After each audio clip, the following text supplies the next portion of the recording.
Tyler Morrison had never been the kind of guy who dreamed of adventure or excitement.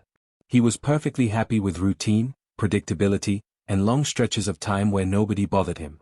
That's why being a cargo pilot for Frontier Freight Solutions was the perfect job for him. He got to fly through space, deliver supplies to remote mining colonies and research stations, and spend most of his time alone with his thoughts and his ship's computer, which he'd nicknamed Betty even though it was just standard AI software. He was 28 years old, originally from a small town in Montana where his family had raised cattle for 3 generations. Tyler had left Earth at 19, not because he hated home but because he'd realized pretty early that he wasn't cut out for the family business. His brothers loved working with the cattle and managing the ranch. Tyler loved them too, but he needed something different. Space seemed like a good option for someone who liked solitude and didn't mind long hours of work that didn't involve much human interaction. Frontier Freight Solutions wasn't a glamorous company. They weren't hauling luxury goods to wealthy colonies or doing high-profile government contracts. They delivered basic supplies, food, medical equipment, machine parts, whatever the remote settlements needed to keep functioning. The pay was decent, the work was steady, and most importantly, Tyler spent 90% of his time alone in his ship. Perfect. The day everything went wrong started like any other day over the past 5 years. Tyler had loaded up his ship, the Mountain View, named after his hometown, with supplies bound for a mining colony called Henderson Station.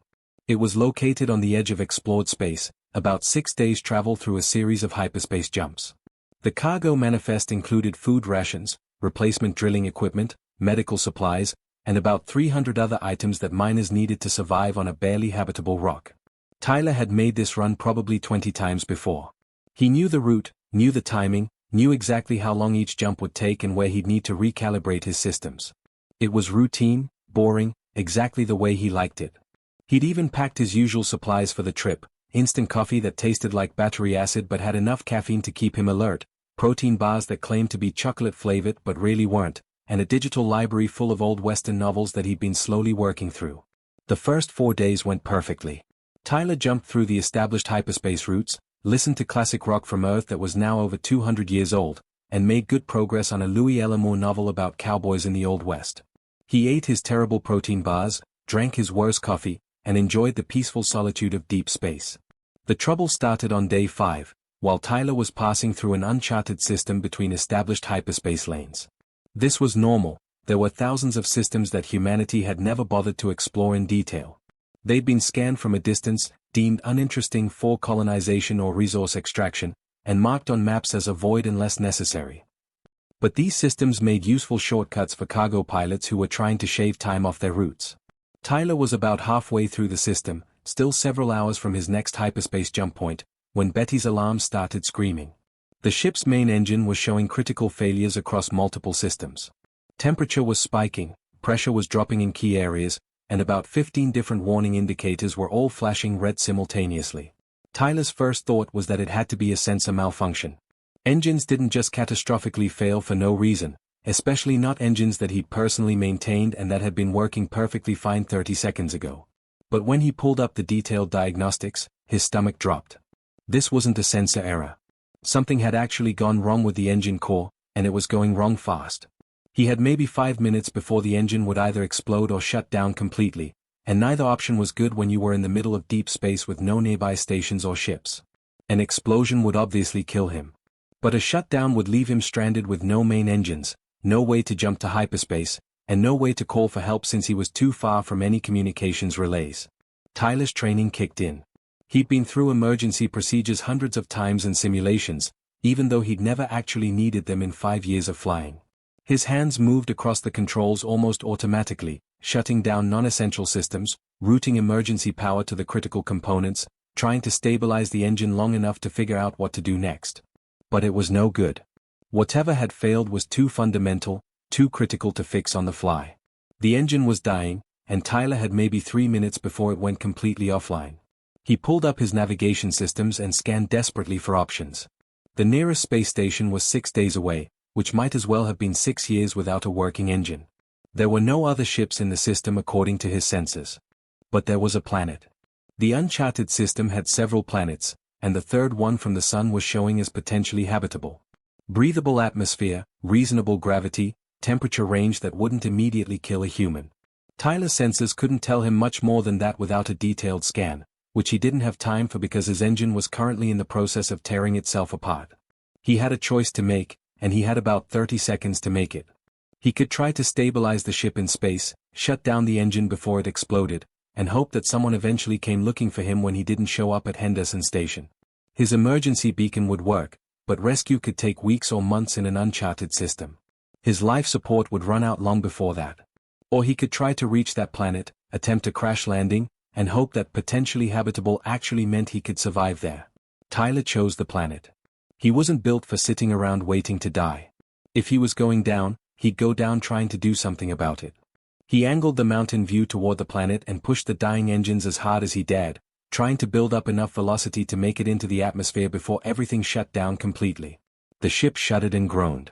Alarms that Tyler didn't even know existed started going off. Betty's calm computer voice kept saying warning, engine core temperature critical over and over, which wasn't helping Tyler's stress levels at all.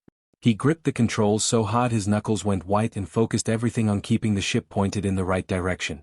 They hit the atmosphere hard. The mountain view wasn't designed for atmospheric flight, and trying to guide it through entry was like trying to steer a brick with wings made of tissue paper. The hull started heating up, friction making the ship glow red-hot. Tyler fought with the controls, trying to keep the nose up, trying to slow their descent enough that the crash wouldn't instantly kill him. He could see the surface now through the view screen. Forest. Endless forest stretching out in every direction, broken up by occasional mountains and what looked like rivers. No cities, no settlements, no signs of civilization at all. Just trees and more trees, the canopy so dense that Tyler couldn't even see the ground. The ship clipped a mountain peak, sending them spinning. Tyler wrestled back control but lost more altitude in the process. They were coming down too fast, way too fast, and there was nothing he could do about it anymore. He strapped in tighter, said a quick prayer to whatever might be listening, and braced for impact. The mountain view hit the forest canopy like a meteor. Trees shattered and exploded around them. The ship tore through branches and trunks, shedding pieces of hull and leaving a trail of destruction in its wake. Tyler was thrown around in his harness despite being strapped in, his head bouncing off the console hard enough to see stars. Tyler spent that first night sitting by the fire in a state of constant tension, his body rigid and his mind racing. Every time the baby dragon shifted in his lap, Tyler would freeze, certain that this was the moment it would wake up and realize it was cuddling with an alien species and decide to do something violent about it. His service pistol was within reach, though Tyler had no idea if it would even work against a dragon and wasn't eager to find out. The little creature was surprisingly warm, almost hot to the touch, like it had its own internal furnace. The scales felt smooth but not slippery, more like polished stone than anything biological. Every now and then the dragon would make small sounds in its sleep, little chirps and rumbles that were kind of adorable if Tyler let himself think about it, which he tried not to do because this was a potentially deadly situation and he needed to stay focused. As the night wore on and nothing bad happened, Tyler's exhaustion started catching up with him. He'd been running on adrenaline since the crash, and his body was reminding him that he'd been thrown around pretty badly during the landing. His ribs hurt, his head was pounding, and he had bruises on top of bruises. Despite his best efforts to stay alert, Tyler found his eyes closing, his head nodding forward. He jerked awake several times, panicking that he'd fallen asleep, but the dragon never stirred. It just kept sleeping peacefully, curled up like the world's most exotic and dangerous house cat. Eventually, Tyler's body won the argument with his mind, and he dozed off sitting up, one hand resting protectively on the dragon even though he wasn't sure if he was protecting it or preparing to push it away if necessary. Dawn on this alien planet was beautiful. The sun came up through the strange spiral trees, casting light that looked slightly different from Earth's sun, a bit more blue-tinted, making everything look like an old photograph. Tyler woke to find the baby dragon still in his lap, watching him with eyes that caught the morning light and glowed like burnished gold. For a long moment, they just stared at each other. Tyler barely breathed, waiting to see what would happen. Then the dragon yawned, and it was such a normal, mundane gesture that Tyler almost laughed despite the situation. The creature stretched like a cat, extending its legs and wings, arching its back, making little grunting sounds of satisfaction. Then it looked up at Tyler again and made a sound that can only be described as a chirp, high-pitched and almost bird-like, completely at odds with what you'd expect from a dragon. That's when Tyler realized that this creature wasn't dangerous, at least not intentionally. It was just a baby, and it had found something warm and safe, and now it seemed genuinely happy to see him. The dragon tilted its head to one side in a gesture that was so dog-like that Tyler couldn't help but smile. "Well, good morning to you too," Tyler said, his voice rough from not speaking for hours. The dragon chirped again in response, and Tyler decided that maybe this situation wasn't as dangerous as he'd thought. Maybe, possibly, he just made a friend in the most unlikely way possible. Over the next few days, that friendship developed in ways Tyler never would have predicted. The baby dragon, which Tyler started calling Ember because of its obvious fascination with fire, refused to leave Tyler's side. When Tyler would get up to explore the area around the crash site, Ember would follow, staying close enough that Tyler could reach out and touch it. When Tyler sat down to rest, Ember would immediately curl up next to him or in his lap, seeking out his warmth and company. It was kind of adorable, honestly, though Tyler wouldn't have admitted that to anyone if there'd been anyone around to admit it to. The dragon acted like a puppy in a lot of ways, playful, curious, eager for attention. It would bring Tyler things it found interesting, dropping strange rocks or colorful plants at his feet and chirping until Tyler acknowledged them. It would chase after insects and small creatures, pouncing with all the grace of a kitten learning to hunt. But Ember was also helpful in ways that a puppy definitely wouldn't be. Tyler quickly discovered that the dragon had instincts about this world that he didn't have. When Tyler was examining plants trying to figure out what might be safe to eat, Ember would sniff them and either make encouraging sounds or warning growls. Tyler tested this carefully, trying tiny amounts of the plants Ember approved of and waiting to see if he got sick. So far, the dragon's judgment had been perfect. The plants it liked were fine, and the ones it warned against smelled toxic even to Tyler's limited senses. Water was another area where Ember proved invaluable. There were streams throughout the forest, but Tyler had no way to know which ones were safe to drink from even with his purification tablets. Ember seemed to know instinctively which water sources were clean. The dragon would lead Tyler to specific streams, lapping up water eagerly, and Tyler learned to trust that judgment. The water Ember chose always tasted clean and fresh, while water from other sources sometimes had a weird metallic tang that made Tyler's survival instinct scream warnings. Most surprisingly, Ember seemed to sense danger before Tyler could. There were predators in this forest. Tyler had heard their calls at night and seen claw marks on trees that suggested something very large and very dangerous lived here. But they never got close to Tyler's camp. Ember would sense them approaching from far away, making low rumbling sounds that Tyler learned meant something bad is nearby. The dragon would position itself between Tyler and the threat, and somehow, whatever was out there would always change direction and leave them alone. Tyler started to understand that Ember's presence was probably the only reason he hadn't been eaten in his first few days on this planet. Whatever natural predators existed here recognized a dragon, even a baby one, as something to avoid. Tyler was benefiting from that protection, getting to shelter under Ember's metaphorical wings even though the dragon wasn't much bigger than a large dog. The bond between them grew deeper and stranger. Tyler found himself talking to Ember constantly, explaining what he was doing and why, telling stories about Earth and Montana and his family's cattle ranch, sharing his worries about being stranded and his hopes for eventual rescue. He had no idea how much the dragon understood, but Ember always listened with apparent interest, those golden eyes focused on Tyler's face with an intensity that suggested actual comprehension. More weirdly, Tyler started to feel like he could sense Ember's emotions somehow. Not in words or even clear thoughts, but in impressions and feelings that seemed to come from outside himself. When Ember was happy, Tyler felt a warmth that had nothing to do with physical temperature. When the dragon was scared, Tyler knew it instantly, a spike of alarm that made his heart rate jump. It wasn't telepathy exactly, Tyler couldn't read the dragon's mind or anything like that, but there was definitely some kind of connection forming between them that went beyond normal human-animal bonding. Tyler tested this carefully over several days. He'd think about doing something, like walking to a particular area to gather firewood, and Ember would often start moving in that direction before Tyler actually stood up. When Tyler was feeling frustrated about his situation, Ember would press close against him, offering comfort in the only way it knew how.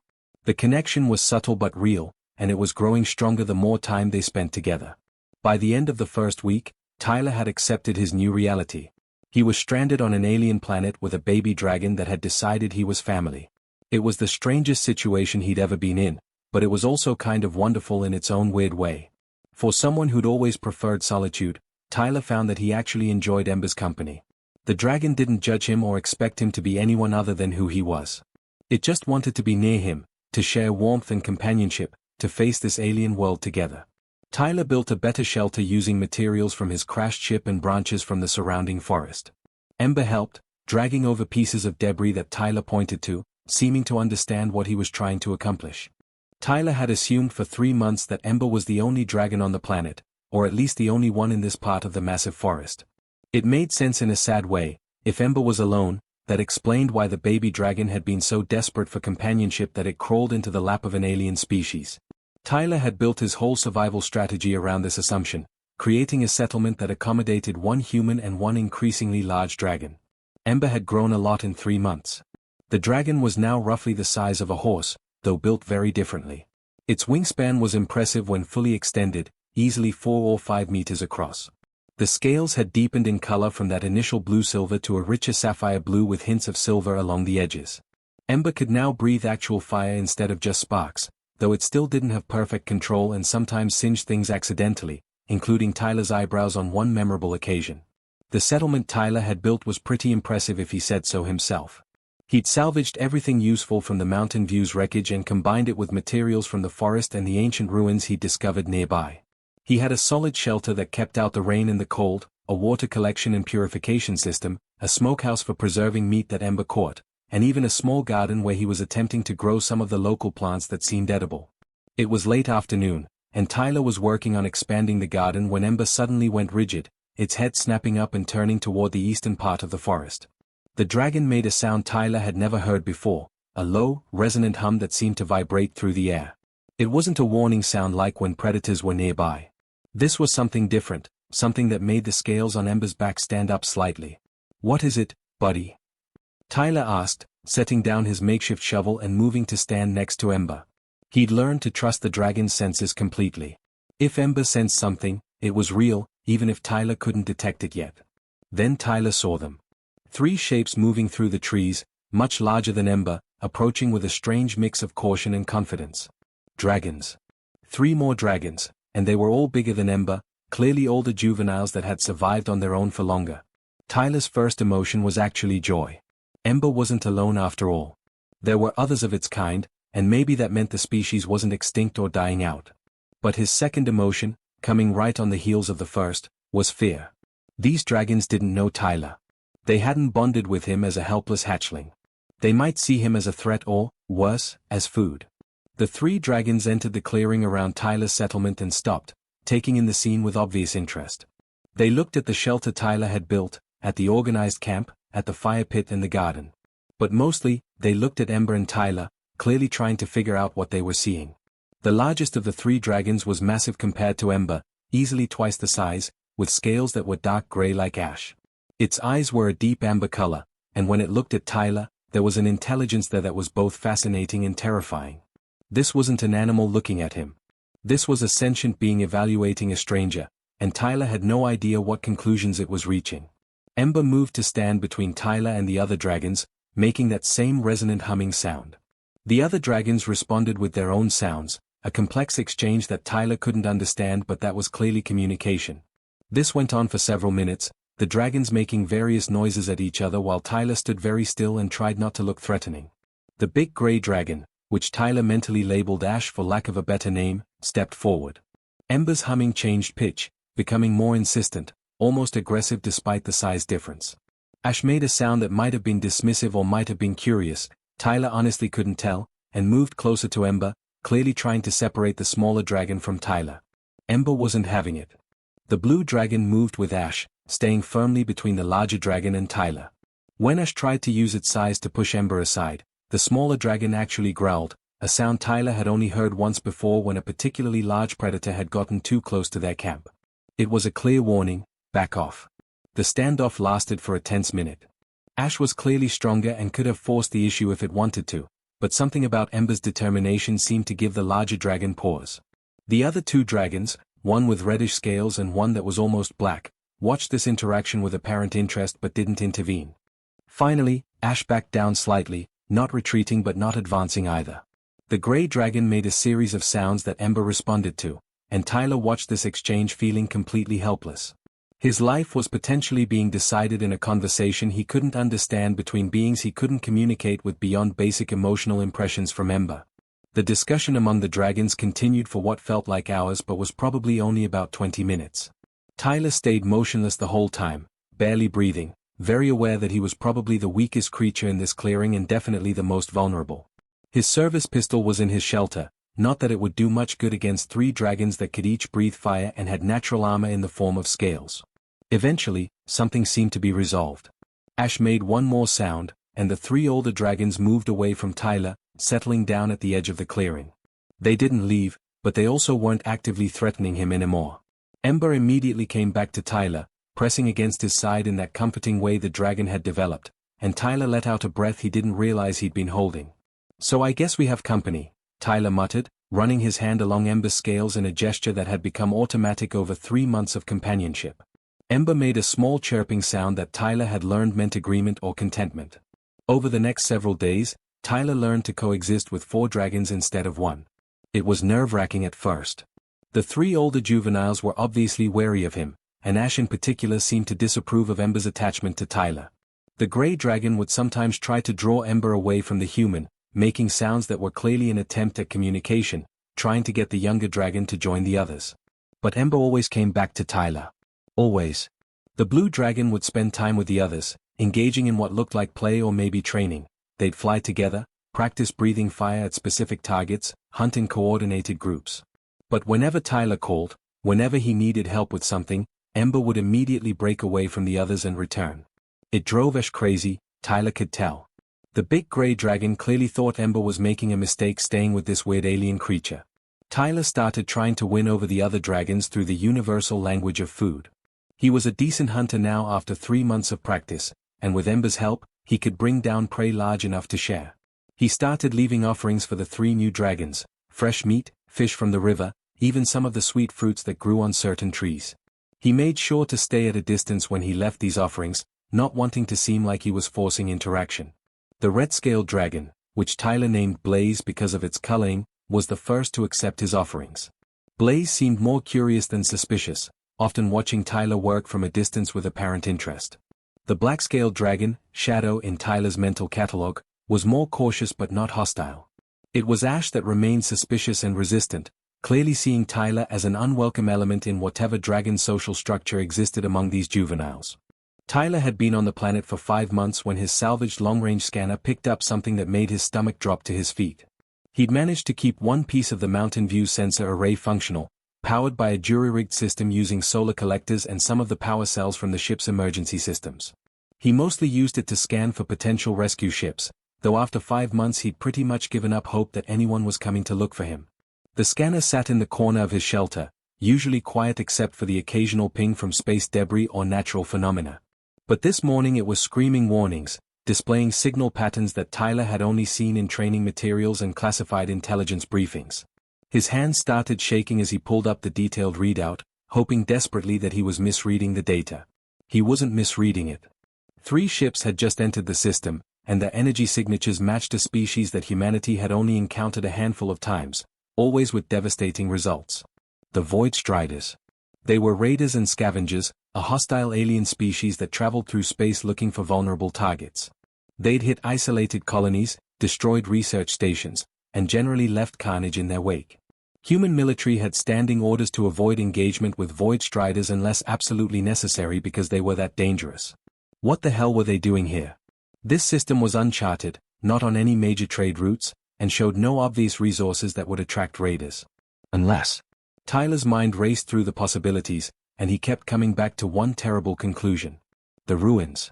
The ancient dragon civilization. The Void Striders must have somehow detected the ruins or knew about this planet from before. Tyler pulled up the historical data he'd gathered from the crystalline archives in the dragon ruins. He'd been slowly working through the information stored there, learning about the civilization that had built this place. The images and concepts were often hard to understand, recorded memories from beings that thought very differently from humans, but Tyler had pieced together a rough timeline of what happened. The dragon civilization had been attacked about 3,000 years ago by something from deep space. The descriptions in the archives were fragmented, but they matched what little humanity knew about the Void Striders. The timeline fit perfectly.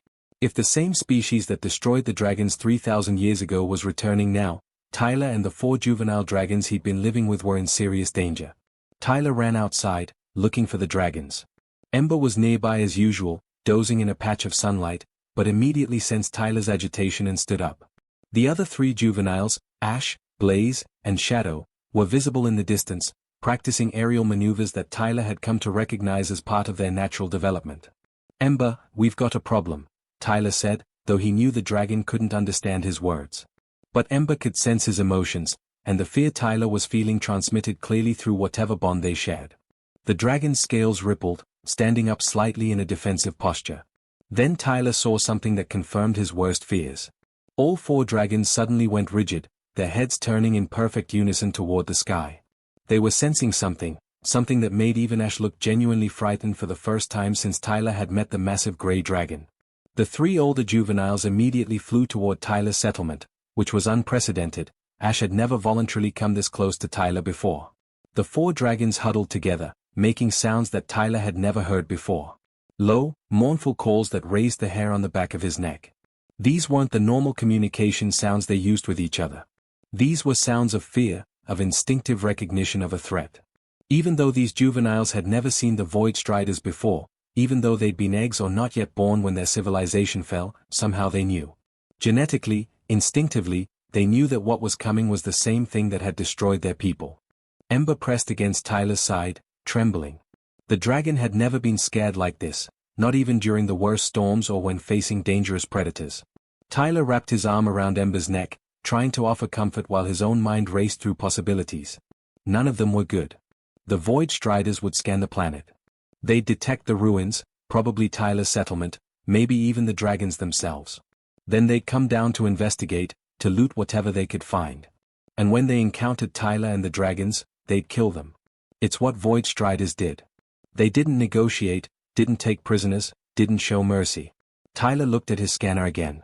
The three ships were in orbit now, already beginning their scans of the surface. He had maybe a day, possibly two, before they located this area and sent down landing parties. His distress beacon, he'd forgotten about his distress beacon. It had been broadcasting intermittently for 5 months, and that's probably what attracted the Void Striders in the first place. Tyler cursed himself for not shutting it down sooner. He ran to the shelter and manually disabled the beacon.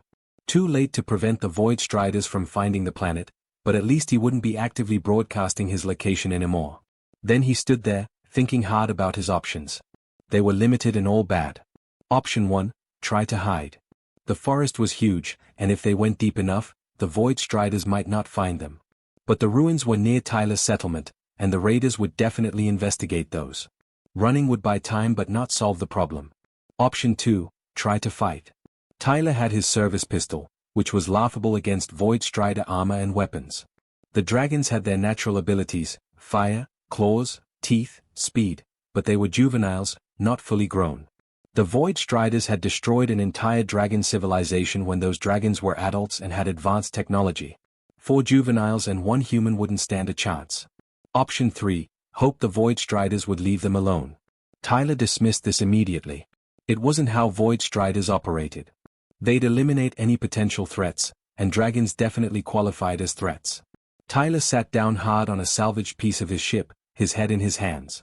5 months ago, he'd crashed on this planet and thought his biggest problem was survival and eventual rescue. Now he was facing a threat that could end not just his life but possibly the last remnants of an entire species. The 4 dragons around him, especially Ember, depended on him to help keep them alive. And he had no idea what to do. Ash approached Tyler, which was shocking in itself. The big grey dragon had maintained distance for months, barely tolerating Tyler's presence. Now Ash came right up to him and made a sound, not aggressive, not warning, but something that almost sounded like questioning? Like the dragon was asking Tyler what they were going to do. I don't know, buddy, Tyler said quietly, looking up at Ash's amber eyes. I really don't know. Ember pressed closer, and Tyler felt something through their bond, not just fear, but also determination. The dragon wasn't going to run. Ember was going to stay with Tyler, to face whatever was coming together. The other 3 dragons seemed to reach a similar conclusion, settling around Tyler's shelter in positions that looked almost defensive. Tyler stood up, a crazy idea forming in his mind. It was probably stupid. It would almost certainly fail. But sitting around waiting to die wasn't in his nature, and apparently it wasn't in the dragon's nature either. If they were going down, they'd go down fighting. And maybe, just maybe, Tyler could think of something that would give them a chance. Tyler spent the entire night working on what was either the craziest plan he'd ever come up with or possibly the only smart move in a situation with no good options. He was building a transmitter, a really powerful one, using parts salvaged from the mountain view and technology he'd found in the Dragon ruins. The crystalline archives weren't just storage devices. Some of them contained working components that Tyler had learned to interface with his own equipment through a lot of trial and error. The idea was simple in concept but terrifying in execution. He was going to broadcast a message on every frequency he could access: human, alien, military, civilian, emergency channels, everything. He'd tell anyone listening that there was a human stranded on this planet with the last survivors of an ancient dragon civilization, and that the Void Striders were here and probably looking for dragon technology that could be weaponized. He'd essentially be sending up the biggest flare he possibly could and hoping that someone friendly heard it before someone hostile did. Ember stayed by his side the entire night, watching Tyler work with those intelligent golden eyes. The other 3 dragons had positioned themselves around the settlement in what looked like guard positions. They might not fully understand what Tyler was doing, but they sensed the urgency and the danger, and they were ready to help however they could. By dawn, Tyler had something that looked like it might work. The transmitter was a Frankenstein combination of human and dragon technology, held together with salvaged wire and what Tyler was pretty sure was the alien equivalent of duct tape. It probably violated about 1,000 engineering principles and definitely wouldn't pass any safety inspections, but it had power and it could broadcast. Tyler recorded his message, keeping it short and clear. "This is Tyler Morrison, human cargo pilot, stranded on uncharted planet in Grid Sector 77 Delta. I've discovered ruins of dragon civilization, confirmed extinct approximately 3,000 years ago. 4 juvenile dragons survived. Void Strider vessels are in system, likely searching for dragon technology. Request immediate assistance from any friendly forces. This is not a drill. Repeat, this is not a drill." He set the message to loop and broadcast on every frequency the transmitter could reach. Then he activated it and stepped back, watching the equipment hum to life. The signal would take time to reach any ships that might be in range, maybe hours, maybe days, depending on how far away they were. But it was out there now, traveling through space at the speed of light, carrying Tyler's desperate plea for help. The Void Striders noticed immediately. Tyler's scanner showed their ships changing position, focusing their attention on his location. They'd been methodically searching the planet, but now they knew exactly where to look. Tyler had maybe 12 hours before they sent down ground forces to investigate.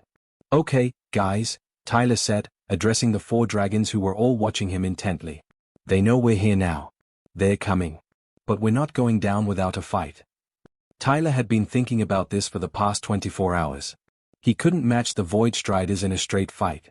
Nobody could, not without serious military hardware.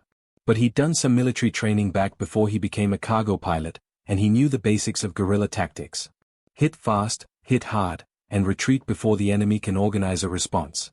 Use the terrain to your advantage. Make the enemy fight on your terms, not theirs. The forest was Tyler's advantage. He knew this area intimately after 5 months. He knew where the rivers were, where the dangerous predators lived, where the ground was stable and where it would collapse under weight. The Void Striders would be coming to unfamiliar terrain, and Tyler was going to make them pay for every meter they advanced. He spent the remaining hours setting up surprises. Traps made from salvaged ship components and local materials. Ambush positions that the dragons could attack from and then retreat quickly.